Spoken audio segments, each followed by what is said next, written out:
I left porn 4 years ago, and I'm not here to tell you that NoFap gives you superpowers. I'm also not here to tell you that it's all nonsense and that it doesn't matter. What I am here to tell you is something that nobody else in this space is saying. And it's the reason why most guys keep relapsing over and over again, no matter how many streets they start. I'm going to show you what actually changed in my life over 4 years, what didn't change, and the one thing I figured out that made quitting almost effortless. Before I tell you what changes, I need to give you some context because everyone's story is different. I struggled with this for many years, starting as a teenager at the age of 11. And like a lot of guys, I didn't even realize that it was a problem to begin with because I was still functioning. I was working hard on my studies. I was doing sports, but I was just so young. My life looked fine on the outside.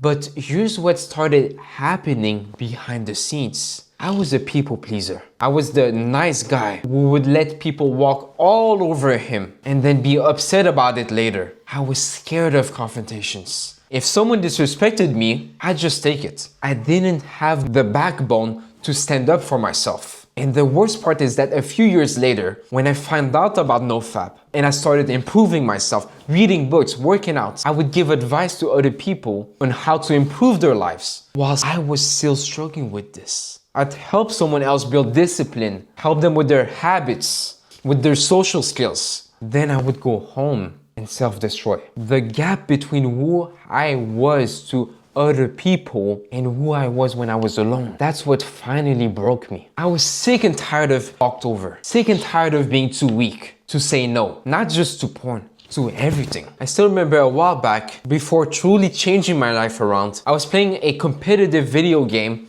with one of my friends at that time. We were playing a competitive match and we lost because I made a stupid mistake in that game. And my friend became mad at me. He was angry, he didn't want to play with me anymore. He left me alone, he didn't want to talk to me, he didn't want to respond to my messages. And I was already so lonely and I depended so much on people's approval. I was that nice guy that I couldn't sleep at night. I would be so angry, I will be so tensed up. I said, enough is enough. I need to change my life around. I need to do something. I need to start working out. I need to prove these people that they shouldn't treat me like this. I need to say, you know what? You're going to regret what you did to me because I'm going to become the best version of myself. Yeah, sure, that's maybe cringe. But being young at that time, I wanted to do something about my life. I wanted to stop feeling like that. And I would use porn to escape that. But I was like, enough is enough. I need to find a way out or to make one. Now, here's where I'm going to say something that might surprise you. Porn is not your real problem. I know that sounds weird coming from a guy that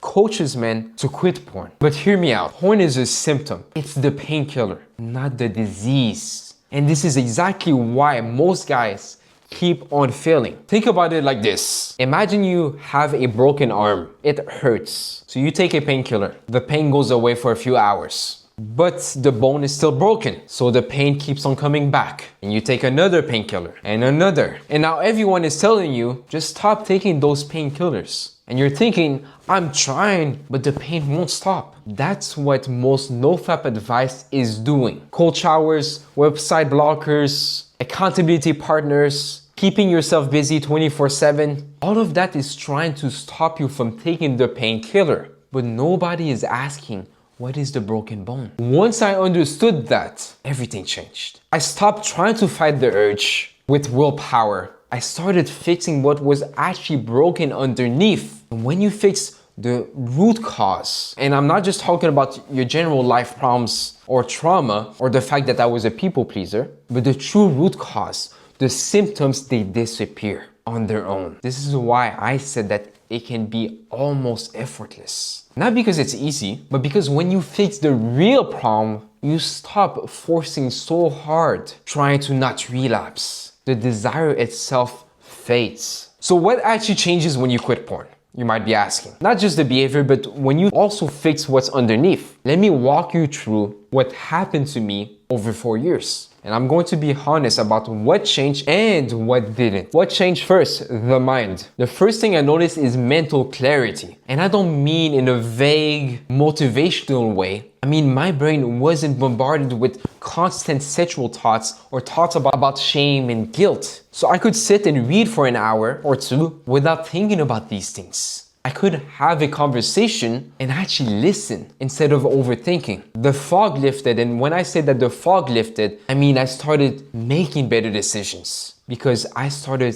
thinking clearly. What also changed? Second, the backbone. Remember how I told you that I was a people pleaser? That slowly started to die. Not overnight, but over months. I was more willing to say no to people. I wasn't as scared anymore to just put my boundaries in place. If someone tried to push me like they used to do, I would start standing my ground. And that was huge for me because I never been this person before.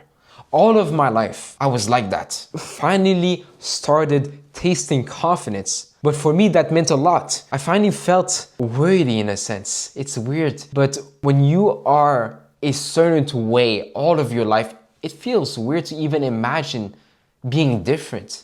But then when you're different, sure, you get used to it, but it feels weird. Third, what changed the spirit? And this is one of the things that really changed my life. My connection with God came back. Now, to give you context, I didn't really believe. I grew up in a household that was lukewarm when it comes to faith. It wasn't forced, nor was it absent. But to finally taste the sweetness of conviction. And look, if you're not a man of faith, I coach both men of faith and men that do not necessarily believe in a higher power or do not have a ascribed religion. But for me, I started praying for the first time, and that gave me purpose, confidence. I wasn't living in fear anymore because now I knew that God had my back. It's like you have that constant connection, and that was the best thing. Now, what didn't change? This is what I have to be honest about. Quitting porn by itself didn't allow me to achieve goals like traveling 15 countries, like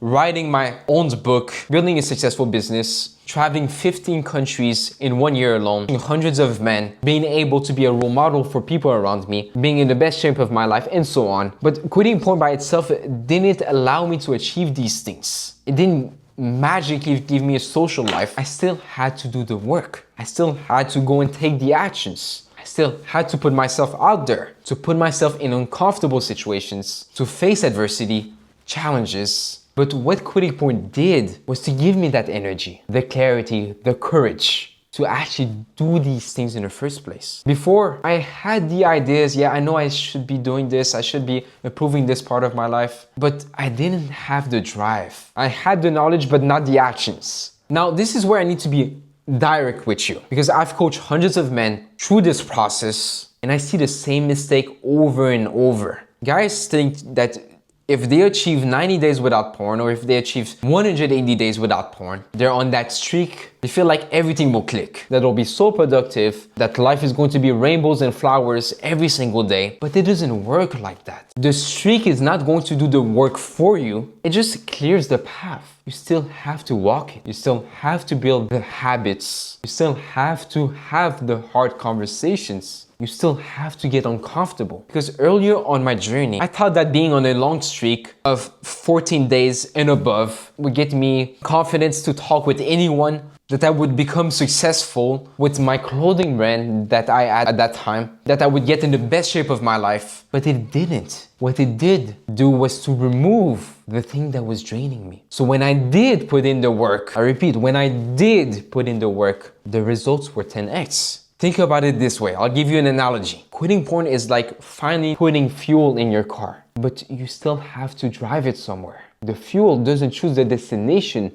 You do that. You do. So was it worth it after 4 years? Is my life better? Yes, but not for the reasons most people think. My life isn't better just because I stopped watching porn. My life is better because when I stopped, I finally had the clarity to see what was actually broken inside of me. And when I fixed that, everything else started falling into place. My mental health came back, my backbone came back, my connection with God came back. And for the first time in my life, I'm not performing for anyone. I'm not hiding, I'm not living a double life. And that peace, that internal peace, is worth more than anything. If you're watching this and you're still in the cycle, I want you to know two things. First, you're not broken. And I'm not just saying this to make you feel better. The fact that you're just watching this shows that you have that commitment and you are going to figure it out soon. And second, stop trying to just fight this with willpower alone. It doesn't work. I tried it for years. What works is understanding why you do it and fixing the root cause. I actually put together a free guide that breaks down the exact framework I use with the men I coach. It covers the 3 steps to take to go to the root cause, so you can quit porn and masturbation forever. It's in the description, it's completely free. I'll see you in the next video. Subscribe.